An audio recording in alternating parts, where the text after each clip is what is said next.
Trago para vocês hoje uma matéria importante sobre regime de casamento. E quanto é importante se escolher um regime de casamento adequado, de acordo com a sua conveniência, de acordo com o seu patrimônio, que venha blindar seu patrimônio.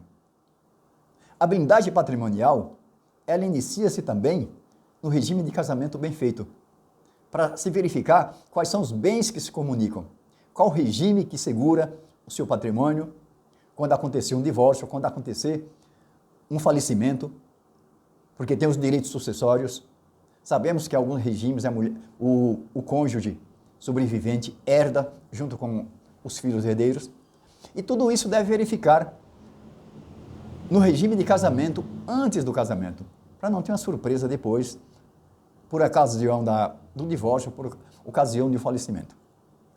O regime de casamento no Brasil é regido pelo Código Civil de 2002, que se encontra no artigo 1639 ao artigo 1688. Traz primeiro o regime da comunhão parcial de bens.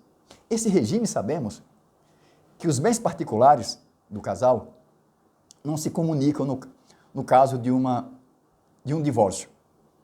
Mas esses bens, eles podem trazer direitos sucessórios. O regime da comunhão parcial. Veja que não é tão simples assim. No regime da comunhão parcial, os bens que comunicam, no caso de um divórcio, são os bens constituídos de forma onerosa por ambos os cônjuges. Veja bem, mesmo que um dos cônjuges não contribua financeiramente, mas só o fato de estarem casados, os bens que constituírem nesse lapso temporal, esses bens se comunicam e serão divididos meio pelo meio. A comunhão universal de bens já é diferente. Todos os bens, toda a massa patrimonial será dividido meio pelo meio por ocasião de um divórcio. Para se casar no regime da comunhão universal, é preciso um pacto antinupcial.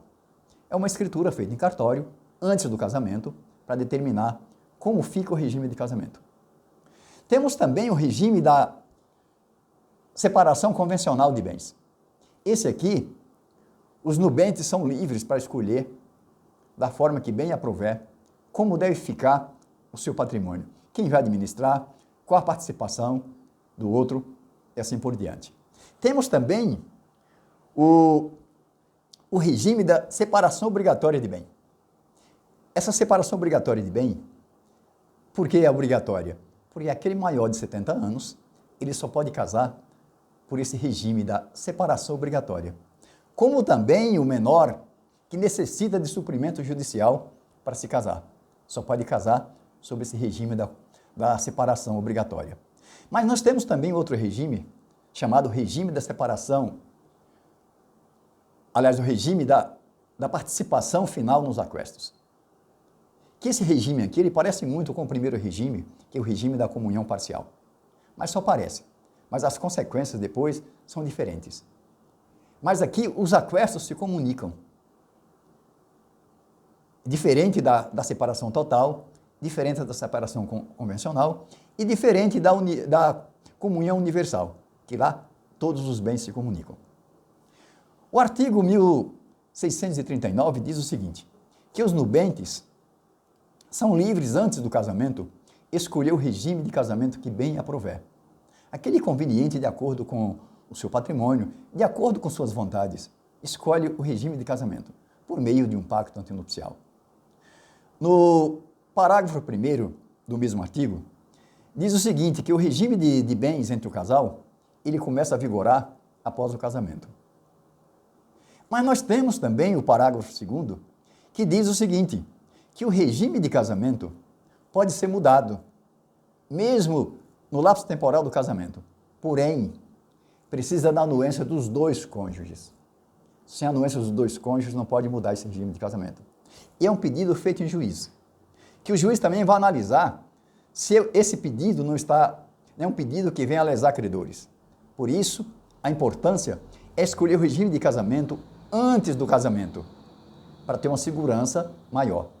Não se esqueça que a blindagem patrimonial se inicia com o regime de casamento bem feito. Procure sempre um especialista para se orientar antes de se casar, para se verificar qual regime que venha ser benéfico para você. Não se esqueça que um regime mal feito pode trazer consequências para o seu patrimônio. É o que eu tenho para falar para vocês hoje. Eu sou o Dr. João Nilson Damasceno, eu sou mestre em Direitos Fundamentais Constitucional, sou especialista em Direito Civil e Processo Civil e sou advogado aqui no estado de São Paulo há mais de 23 anos. E eu sou produtor de vídeo jurídico. É o que eu tenho para falar para vocês hoje. Se gostou do vídeo, dê o seu like, inscreva-se no meu canal e fiquem com Deus.